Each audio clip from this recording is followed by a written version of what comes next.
찬양 감사드립니다. 우리가 육의 양식도 잘 먹고요, 영의 양식도 잘 먹고 강건할 수 있으면 좋겠습니다.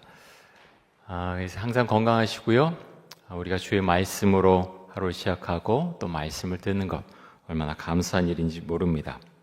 자, 오늘은 이사야 11장 말씀 우리가 함께 보도록 하겠는데요. 이제 조금 중간중간 좀 띄엄띄엄 이제 가는 것도 있지요. 중간에 다른 말씀을 전할 때도 있고, 그래서 이사야가 전체 66장입니다. 그래서 끝까지 쭉 가게 되는데 1장에서 39장까지는 주로 이제 심판의 메시지가 선포가 됩니다. 그리고 40장 이후부터는 이제 희망의 메시지, 소망의 메시지가 선포가 됩니다. 그럼 맥락을 잘 이해하시길 바라고요. 또 계속 이제 예언서를 이제 말씀을 볼 때 우리가 꼭 기억해야 된다고 말씀드린 것이 어떤 시대에 선포된 말씀인가 하는 것을 꼭 알고, 그리고 예언서 말씀을 봐야 이 말씀이 제대로 이해가 된다라고 그렇게 설명을 드렸습니다. 자, 이사야 1장 1절 한번 보겠습니다. 성경 갖고 계시죠? 스마트폰 앱이 있으신 분도 좀 보시고요. 자, 앞에는 나오지 않을 텐데 이사야 1장 1절 우리 같이 한번 봅니다. 이사야 1장 1절, 이사야 1장 1절 우리 같이 한번 읽습니다. 유다 왕 우시아와 요담과 아하스와 히스기야 시대에 아모스의 아들 이사야가 유다와 예루살렘에 관하여 본 계시라. 자, 그것이 이제 이사야서 말씀입니다. 자, 어떤 시대 때 이사야가 활동을 했다고요? 우시아, 요담, 아하스, 히스기야. 이때가 주전 8세기입니다. 주전 8세기의 선자가 이사야라고 하는 거 기억을 하시고요. 자, 어떤 것에 대해 선포합니까? 유다와 예루살렘에 관하여 본 계시라라고 말씀합니다. 그래서 이것을 꼭 기억을 하시고요. 주전 8세기에 활동했던 선자들이 여러 명 있는데 대표적인 선지자가 아모스, 호세아, 이사야, 미가입니다. 아모스, 호세아, 이사야, 미가. 자, 아모스나 호세아는 북이스라엘 향해서 예언의 말씀을 선포했던 그런 선지자들이고요. 이사야나 미가는 남유다의 예언자들이죠. 근데 이런 메시지를 보면요, 아모스나 호세아, 이사야, 미가의 이 적힌 메시지를 보면, 하지만 꼭 북이스라엘만 한정해서, 남유다만 한정해서 메시지를 선포한 것이 아니라고 하는 것을 알 수가 있습니다. 이들은 각기 향해서 선포하는 메시지가 달랐지만 이들은 북이스라엘과 남유다를 한 나라처럼 그렇게 생각하고 메시지를 전하는 경우가 굉장히 많았습니다. 자, 이사야서 전반부에서는 유다와 예루살렘에 임할 심판의 선포를 하고 있는데요. 남유다의 아하스 왕 때 북이스라엘이 아수르에게 멸망을 당합니다. 자, 이런 시대적인 배경도 있고요. 또 북이스라엘과 아람 군대가 연합해서 남유다를 공격하는 그런 내용에 대해서 이사야서에서 자세히 말씀하고 있죠. 중요하기 때문에 그렇습니다. 또 아수르가 남유다를 공격하는 그런 내용도 나와 있습니다. 히스기야 때 아수르의 사내립이 남유다를 공격하지 않습니까? 그래서 예루살렘만 남기고 거의 대부분의 도시들을 다, 그 성들을 다 함락을 했습니다. 그런 내용을 우리는 성경을 통해서 이미 알고 있지요.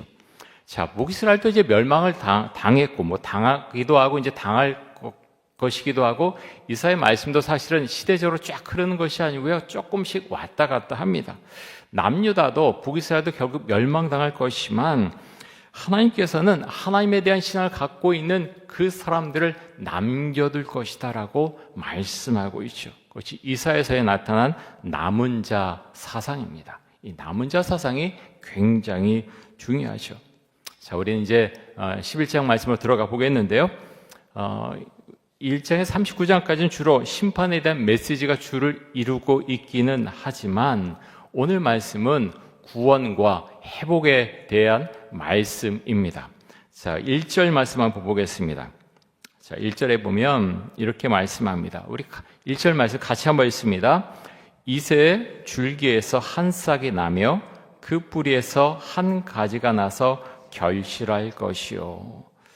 자, 이 말씀에 보면 쭉 이제 이사야서 말씀을 보다 보면 아까도 말씀드렸지만 북이스라엘과 아람 연합군이 연합해서 남유다를 공격하죠. 반아시리아 전선을 우리가 결성하자라고 했는데 유다가 참여하지 않죠. 그러니까 괘씸하다 그래서 침략을 한 것입니다. 근데 하나님께서 이 모든 것 막아주십니다. 아수르가 유다를 또 침공했지만 북이스라엘을 멸망시켰지만 남유다는 하나님께서 막아주시죠. 어떻게 막을 수 있었습니까? 남유다가 북이스라엘보다 강해서 아니라는 거죠. 그렇지 않습니다. 전적인 하나님의 은혜죠. 하나님께서 막아주셨다라는 것입니다. 우리가 세상 살다 보면 참 우리가 신앙생활을 하고 있는데 이런 고백을 할 때가 있습니다. 내가 잘 돼서 뭐 좋은 학교 나오고 뭐 집안도 좋아서 아니면 뭐 하다가 돈을 잘 벌어서 야, 참 잘 산다 라고 할 때도 있지만 무너질 때도 많이 있습니다. 고난이 오죠. 고난이 왔을 때야 사실은 비로소 하나님이 보입니다. 하나님의 말씀이 읽히기 시작하고 찬송이 왜 은혜로운지 그때서야 알게 되죠. 여러분, 그래서 나라도 그렇고요, 개인도 고난이 왔을 때 하나님께서 나를 건져주셨건 하는 것을 정말 그때서야 고백을 하게 되는데요. 여러분, 우리나라도 똑같습니다.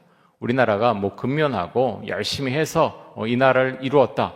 물론 그것이 틀린 것은 아니지만 하나님의 은혜가 아니었다면 우리나라는 아무것도 할 수 없었습니다. 하나님께 교회를 부흥시켜 주시고 하나님의 인도하신 가운데에서 이 나라가 발전할 수 있었던 것이죠. 자, 하나님은 긍휼의 마음으로 북이스라엘과 남유다를 바라보십니다. 비록 이들 나라들 모두 나중에 멸망을 당하지만 이 멸망을 통해서 다시 하나님을 알게 되죠. 그리고 하나님을 좀 더 많이 경험하게 됩니다. 자, 1절에 보면 조금 전에 읽었는데요. 이새의 줄기에서 한 싹이 난다. 한 싹이 나며라고 했습니다. 이새의 줄기. 자, 이새 누굽니까? 다윗의 아버지죠. 다윗의 아버지입니다. 다윗의 가문에서 메시아가 난다라는 거죠. 여기서 한 싹은 메시아, 예수님을 가리키고 있습니다. 자, 그 다음에 그 뿌리에서 한 가지가 나서 결실한다라고 했는데요. 여러분, 이스라엘 민족의 뿌리가 어디까지 올라갑니까? 쭉쭉 올라가다 보면은 하나님까지 올라갑니다. 그래서 누가복음에 보면은 누가복음 3장에 보면 족보가 나오는데요. 그 위는 아담이요, 또 그 위는 뭐라고요? 하나님이라. 하나님이라 그러면서 족보가 나옵니다. 자, 그래서 우리가 오늘 말씀 통해서 이제 회복과 구원의 메시지가 선포되는 것을 보게 되는데요. 이 가운데서 하나님께 우리에게 무엇을 말씀하시는가, 우리가 또 그것을 잡을 수 있어야 되겠습니다. 자, 그래서 2절 말씀 보겠습니다. 우리 2절 말씀 같이 한번 읽습니다. 그의 위에 여호와의 영, 곧 지혜와 총명의 영이요, 모략과 재능의 영이요, 지식과 여호와를 경외하는 영이 강림하시리니. 자, 다윗의 집안에서 나서 세상을 다스릴 메시아 위에 뭐가 강림하신다고요? 여호와의 영이 강림하신다라고 말씀합니다. 그 여호와의 영은 지혜와 총명의 영이고 모략과 재능의 영이고 또 지식과 여호와를 경외하는 영이라고 말씀합니다. 저는 이 말씀 보면서 예수님께서 세례요한에게 물세례를 받으시고 나올 때 그 장면이 생각이 났는데요. 하늘이 열리고 성령이 예수님 위에 임재했지요. 메시아 예수님은 혼자 사역하지 않으시고 주의 성령님께서 항상 함께 계셨습니다. 여러분, 예수를 믿는 우리의 삶도 비슷하지 않습니까? 우리가 예수님을 알게 되고 예수를 믿게 되고 예수님 우리의 마음에 모신 이후에는 우리는 혼자 살아가지 않습니다. 예수님이 함께 계시고 주의 성령께서 우리와 함께 하시죠. 여러분, 철이 없을 때는 뭔가 굉장히 많이 아는 것처럼 성경 지식이나 뭐가 대단한 것처럼 그렇게 생각하지만 모든 것이 하나님의 긍휼과 자비였다라고 하는 것을 나중에야 우리는 깨닫게 됩니다. 사랑하는 성도 여러분, 늘 기도하시고요, 깨어 있으시고요, 성경 말씀 읽지만 내 영이 온전할 때는 말씀이 읽혀집니다. 그것이 깨달아지지만 내 영이 온전하지 않으면 성경 말씀이 잘 읽혀지지가 않고요, 또 이 말씀도 지식적으로만 다가올 수 있죠. 우리가 성령님과 동행하는 그런 삶을 살아갈 수 있기를 원합니다. 자, 이어서 3절에서 5절까지의 말씀 보겠습니다. 자, 3절에서 5절까지 이 말씀도 우리 같이 한번 읽습니다. 그가 여호와를 경외함으로 즐거움을 삼을 것이며 그의 눈에 보이는 대로 심판하지 아니하며 그의 귀에 들리는 대로 판단하지 아니하며 공의로 가난한 자를 심판하며 정직으로 세상의 겸손한 자를 판단할 것이며 그의 입의 막대기로 세상을 치며 그의 입술의 기운으로 악인을 죽일 것이며 공의로 그의 허리띠를 삼으며 성실로 그의 몸의 띠를 삼으리라. 아멘. 자, 메시아가 가장 즐거워하는 것이 무엇이라고 말씀합니까? 여호와를 경외하는 것. 여호와를 경외하는 것을 메시아가 즐거워한다라고 말씀합니다. 여러분, 예수님께서 이 땅에 오셔서 하루를 시작할 때 가장 먼저 무엇을 하셨습니까? 기도하셨습니다. 새벽 민명에 일어나셔서 기도하셨습니다. 그렇게 기도할 수 있었던 것은 여호와를 경외하는 것이 가장 즐거웠기 때문에, 그랬기 때문에 하나님 앞에 나가서 기도할 수 있었다라는 것입니다. 조금 전에 읽은 말씀에 보면 메시아가 그러면 세상을 어떻게 통치하냐에 대해서 나와 있는데요. 뭐라고 말씀합니까? 그의 눈에 보이는 대로 심판하지 않고 그의 귀에 들린 대로 판단하지 않는다라고 말씀합니다. 섣부르게 판단하지 않는다라는 것이요. 지금 같으면 여론에서 그렇게 다 밀어붙인다고 해서 그것 가지고 판단하지 않고 또 권력이 있는 자들이 그렇게 하라고 해서 그렇게 판단하지 않는다라는 것입니다.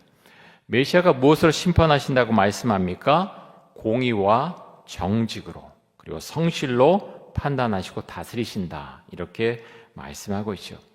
4절에 보면 공의로 가난한 자를 심판한다 라고 했습니다. 공의로 가난한 자를 심판한다.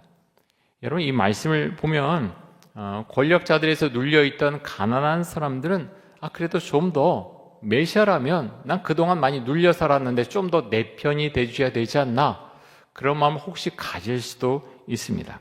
하지만 메시아는 가난한 자의 편도 아니고 공의로 심판하신다라고 말씀합니다. 어떻게 생각하면 섭섭한 마음이 들 수도 있지만 그렇지 않습니다. 이것이 정의로운 세상이라는 것이요. 가난한 자나 부한 자나 권력이 있는 자나 권력이 없는 자나 똑같은 잣대로 심판하는 것이 가장 정의로운 모습이겠지요. 여러분, 우리가 요즘 참 그런 얘기 많이 하지 않습니까? 유전무죄고 무전유죄다. 돈 있으면 죄가 있어도 무죄고 돈이 없으면 죄가 없어도 유죄다. 참 슬픈 말이죠. 슬픈 말인데 이것이 너무 오랫동안 시대적으로 지속되어져 가는 그런 모습을 봅니다. 모든 재판이 다 그런 것은 아니죠. 그렇지 않은 재판이 훨씬 사실은 많습니다. 그럼에도 불구하고 중요한 재판, 그리고 특별히 돈 없고 백 없고 배우지 못하고 그런 사람들을 그렇게 때려잡는 경우가 생각보다 많다라는 것입니다. 근데 우리나라만 그렇습니까? 우리나라만 그런 거 아니고요. 못 살고 그렇게 부패한 나라는 더 그렇고, 근데 선진국은 예외입니까? 아닙니다. 그렇지 않죠? 미국, 유럽 이런 모습 사실은 다 있습니다. 그런 의미에서 여러분, 메시아가 공의와 정직으로 사람들을 심판하신다라는 말씀은 우리에게는 정말로 은혜로운 말씀일 수밖에 없습니다. 메시아가 통치한 세상이 이런 세상이다라고 우리에게 말씀하고 있는 것이죠. 자, 이어서 6절에서 8절까지 말씀 보겠습니다.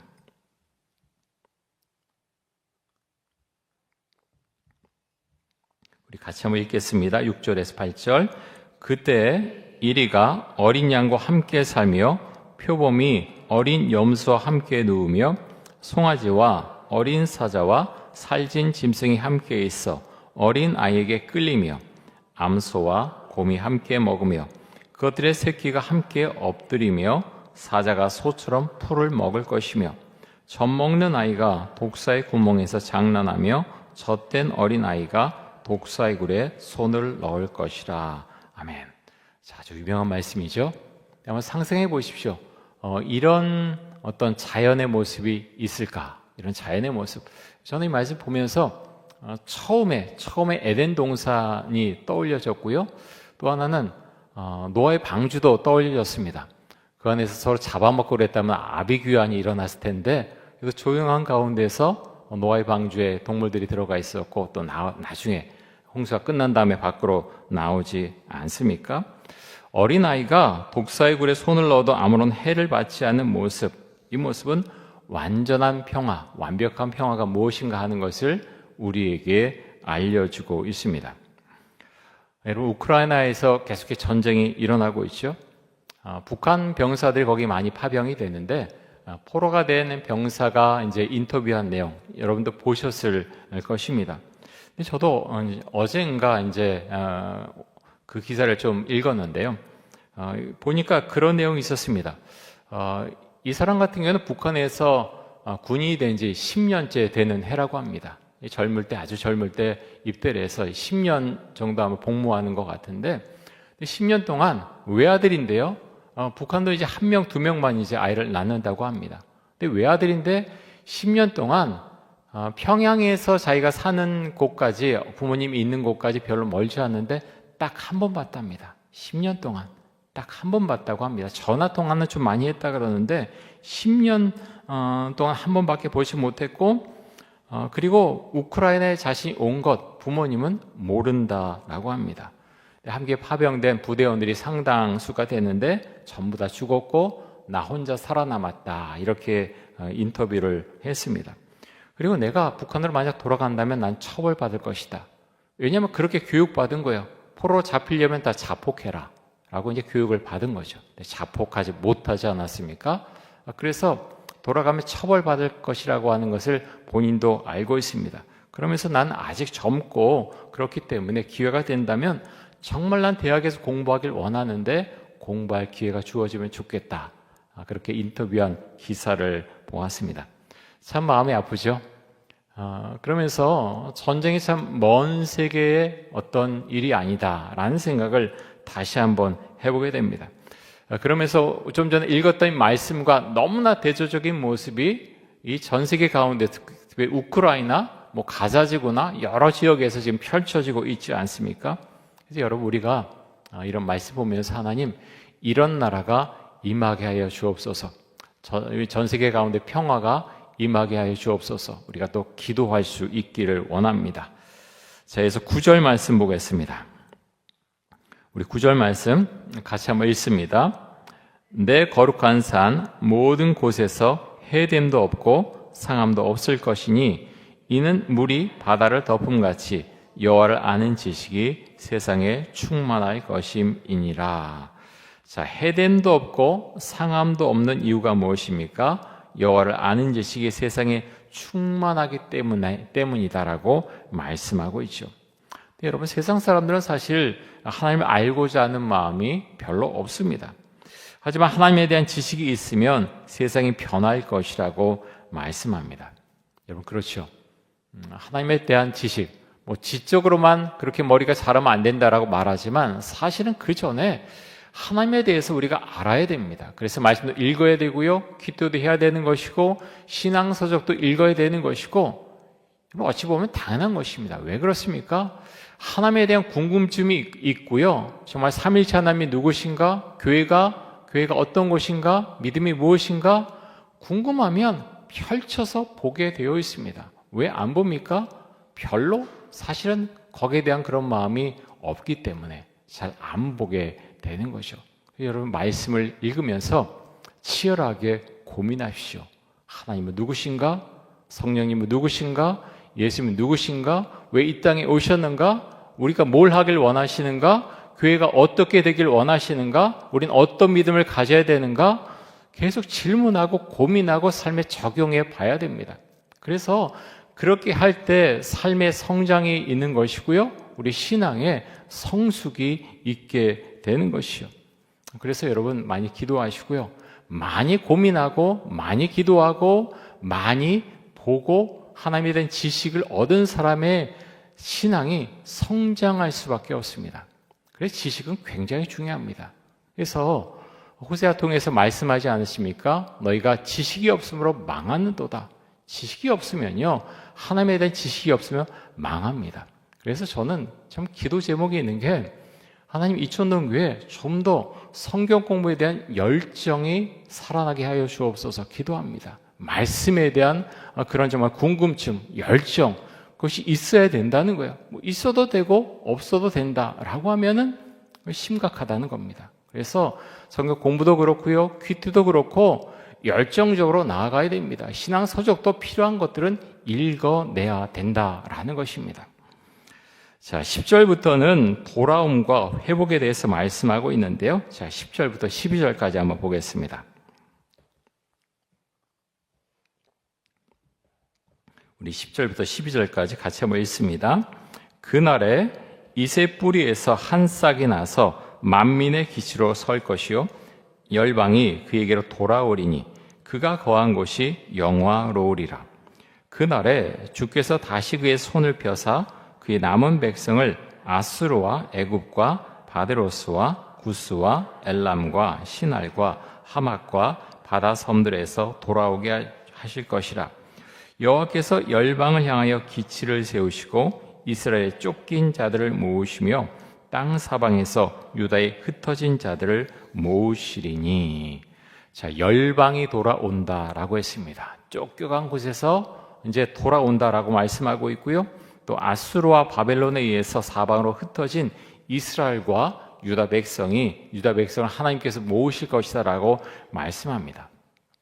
여러분, 이사야서에 나온 이 남은 자 사상은요, 바벨론의 포로로 끌려간 유다 백성만을 말하는 것이 아닙니다. 아수르에서 사방으로 다 흩어져 버린 이스라엘 백성들 또한 포함하고 있다고 하는 것을 분명히 인지하고서 말씀을 읽어 나가시기 바랍니다. 여러분, 돌아오는데요, 이 돌아옴의 은혜는 사람들이 잘해서가 아니라는 거예요. 정치 지도자들이 정치를 잘해서가 아니라 이것은 전적인 하나님의 은혜다라고 분명히 말씀하고 있습니다. 하나님의 은혜, 하나님의 임재가 있을 때 사람은 변합니다. 정말 그렇죠. 역사를 봐서도 어거스틴도 그랬고요, C.S. 루이스도 하나님을 거부하던 사람들입니다. 치열하게 거부했습니다. 정말 싫어했습니다. 아니다, 난 절대로 하나님 믿지 않는다라고 했던 사람들이 하나님의 임재가 있으니까 그 하나님을 만나서 정말 시대의 지성이 되고, 또 이 시대에 정말 많은 사람들이 그분들을 본받고자 하는 그런 엄청난 영향과 은혜를 끼치는 사람들이 되었습니다. 그래서 우리 자신을 위해서 그렇게 기도하길 원하고요, 우리 하나님을 아직 모르는, 또 하나님을 예전에 믿었다고 하지만 하나님을 떠난 우리 가족들을 위해서 특별히 기도할 수 있기를 원합니다. 하나님의 임재가 있으면 사람은요, 변합니다. 내가 아무리 내 자녀, 나의 부모님, 나의 배우자지만 아무리 노력해도 안 되는 경우가 있어요. 정말 애쓰고 눈물콧물 흘리면서 막 기도하고 애타는 마음이 있고, 그런데 잘 안 돼요. 하나님의 임재가 있으면, 그래서 여러분 그렇게 기도하세요. 하나님, 임재하여 주옵소서. 사랑하는 나의 남편에게, 아내에게, 자녀에게, 부모님에게 성령께서 임재하여 주옵소서. 하나님의 임재가 있으면 사람은요, 변한다라는 것입니다. 그래서 그렇게 임재가 있어서 어거스틴이 있고 또 C.S. 루이스가 있지 않습니까? 수많은 위대한 믿음의 사람들이 하나님의 임재를 경험하고 생각이 변하고 삶이 변했습니다. 우리가 또 그렇게 기도할 수 있기를 원합니다. 먼저 우리 자신도 그렇고, 특별히 하나님을 떠나간 우리의 자녀들, 부모님들, 배우자 위해서 우리가 기도할 수 있기를 원합니다. 내 힘으로는 할 수 없지만 주의 성령께서 임재하시면 능히 그것을 이루어 주실 줄 믿습니다. 그것이 우리의 믿음이고요, 또 하나님께서 우리에게 그것을 말씀하십니다. 자, 이어서 13절에서 16절까지 말씀 보겠습니다. 우리 13절에서 16절까지 13절에 16절까지 우리 같이 한번 읽겠습니다. 에브라임의 질투는 없어지고 유다를 괴롭게 하던 자들은 끊어지며, 에브라임은 유다를 질투하지 아니하며 유다는 에브라임을 괴롭게 하지 아니할 것이요, 그들이 서쪽으로 블레셋 사람들의 어깨에 날아앉고 함께 동방 백성을 노략하며 에돔과 모압의 손을 대며 암몬 자손을 자기에게 복종시키리라. 여호와께서 애굽 해만을 말리시고 그의 손을 유브라데 하수 위에 흔들어 뜨거운 바람을 일으켜 그 하수를 쳐 7 갈래로 나누어 신을 신고 건너가게 하실 것이라. 그의 남아있는 백성 곧 아수르에서 남은 자들을 위하여 큰 길이 있게 하시되 이스라엘이 애굽 땅에서 나오던 날과 같게 하시리라. 아멘. 자, 13절에 나오는 에브라임은 북이스라엘을 가리키는 말이죠. 대표적인 지파가 에브라임이고 또 북이스라엘의 리더인 지파가 에브라임이기 때문에 에브라임이라고 표현을 했습니다. 자, 메시아가 나타니 그때가 오면 북이스라엘과 남유다가 서로 질투하거나 괴롭히지 않을 것이라고 말씀합니다. 자, 하나님께 돌아올 수 없는 여러 가지 어려움이 있을지라도 하나님께서 하수를 쳐서 7 갈래로 나누게 하셔서 사람들이 신을 신고 강을 건널 수 있도록 해주시겠다라고 말씀합니다. 자, 강이 있어요. 못 건너요. 어떻게 돌아올 수 있느냐? 하나님께서 하수를 치신다는 거예요. 물론 이제 조금 상징적으로 말씀하신 것이지만 어떻게 해서든지 하나님께 돌아오시게 하시고자 하면 너희는 돌아올 수 있다. 강이 너희가 돌아오는 것을 막지 못한다라고 말씀하고 있습니다. 성경은 하나님의 전적인 은혜에 대해서 말씀하고 노래합니다. 하나님께서 아수르에서 남은 자들을 위해서 큰 길을 열어주실 것이다라고 말씀하고 있죠. 우리의 삶에 이런 은혜가 있기를 원합니다. 지금 우리나라 여러 갈래로 나뉘어져서 서로 싸우고 있죠. 교회 안에서도 서로 다른 정치적인 견해를 가지고 갈라져 있습니다. 제가 말씀을 가지고 정치에 적용해서 적용하는 몇몇 목사님들 보면 사실 정말 속이 좀 터집니다. 말씀을 갖다가 저렇게 갖다가 난도질을 하고 있다라는 것을 보면서 속이 상하고요. 그렇게 정치하려면 목사 타이틀 떼고 교회 이야기 하지 말고 좀 하면 좋겠다. 사실은 좀 마음속에 그런 마음이 많습니다. 그래서 우리나라의 기독교 역사를 보면 분명히 분열의 영이 많다라는 것을 알 수가 있죠. 우리나라만큼 교파가 많이 갈라진 나라가 없고요. 또 근래 우리나라에서 생긴 그런 이단들이 전 세계적으로 퍼져나가고 있습니다.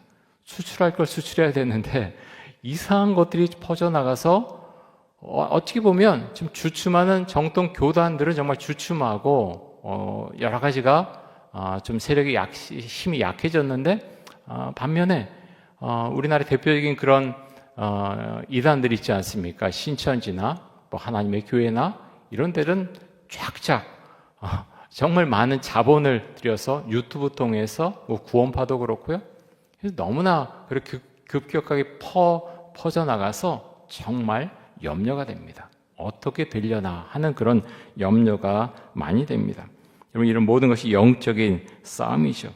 이렇게 된 커다란 이유 중에 하나가 무엇인가 하면 하나님에 대한 바른 지식이 없다라는 것입니다. 그래서 여러분, 우리가 하나님에 대한 바른 지식이 분명히 있어야 되겠고요. 그렇게 됐을 때 신천지가 교회에 들어와도 사실은 흔들리지 않습니다. 신천지가 가려낼 수가 있죠. 왜 넘어갑니까? 말씀을 제대로 몰라요. 정통 교단들이 말씀에 대해서 이단들보다도 안 가르칩니다. 가르치려고 해도 많이 도망갑니다. 안 하겠다는 거예요. 그런데 그러면서 은혜가 없다, 뭐가 없다라고 하면서 어디 갑니까? 이단에 가서 오랫동안 교육받고 진리는 여기 있어 라고 하는데 집안 다 망하죠. 여러분, 그래서 말씀을 알 때 잘 알아야 되겠고요. 제대로 알아야 되겠습니다. 하나님에 대한 지식이 바로 있을 때 그때 우리는 우리의 신앙이 흔들리지 않고 교회도 주 안에서 든든히 세움을 입을 것입니다. 우리 함께 나의 가늘게 함께 찬양하고 몇 가지 기도 제목 가지고 함께 기도하도록 하겠습니다.